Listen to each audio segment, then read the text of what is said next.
Start.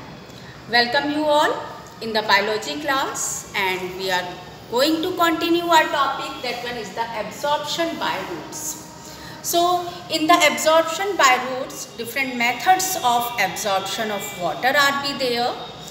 So in plants, different method, mainly we have to look towards the main method of absorption of water and minerals. The three methods are there. What are the three methods? These three methods are one is the imbibition. Here the process of absorption of water, it will take place in the plant cell, living or dead plant cell. That one is through the surface attraction. Here water is hydrophilic in nature, so that's why that process, like the swollen, when the door gets swollen in the rainy season, it is through the imbibition process only. Now then diffusion. Here when the two substances are in direct contact, then for example when we take a beaker and then water, after that we pour some ink in it, ink drop, so it will not take place much more time to scattered in the water. In a few seconds you are able to get the whole water get colored due to the ink. Why it happened? It happened due to the diffusion process, because both the substances are in direct contact. Then third one is the osmosis.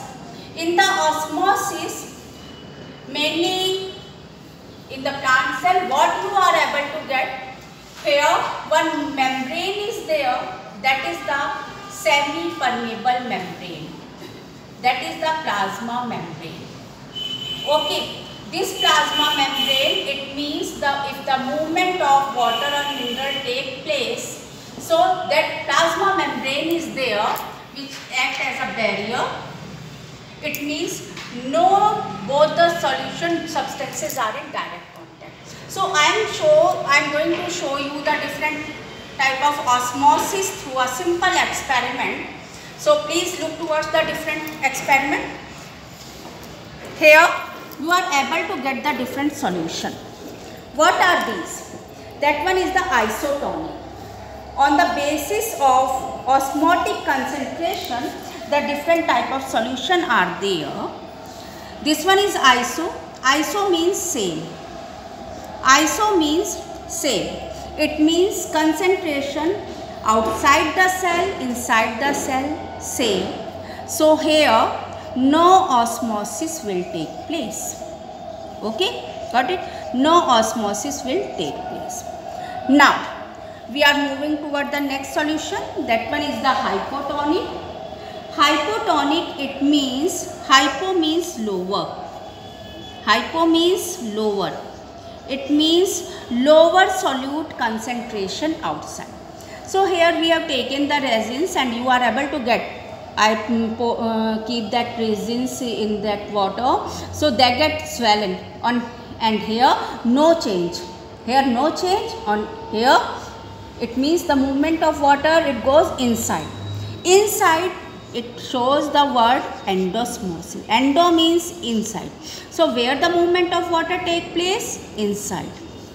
It means endosmosis process take place in the hypotonic solution.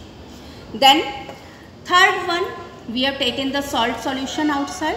So what you will say, the cell wall it gets shrink. After few minutes it gets shrink. It means shrinkage of the cell membrane from the cell wall, and cell content it gets shrink. So that process is known as the exosmosis. Means water it goes out. Exosmosis process, it means it gets shrink. And that exosmosis, shrinkage of the cell content, it shows the process plasmolysis. It is also known as the plasmolysis. Okay, but when we keep this cell content in the same water we have to save in the normal water. So again it comes into the original position, and that process is the deplasmolysis. Deplasmolysis. So in this manner you are able to study about the isotonic, hypotonic and hypertonic solution and the different process of osmosis. No osmosis in isotonic, endosmosis in hypotonic, exosmosis in hypertonic, and the plasmolysis and deplasmolysis. So these you have studied in this class. So complete that part, revise that part. Thank you and have a nice day.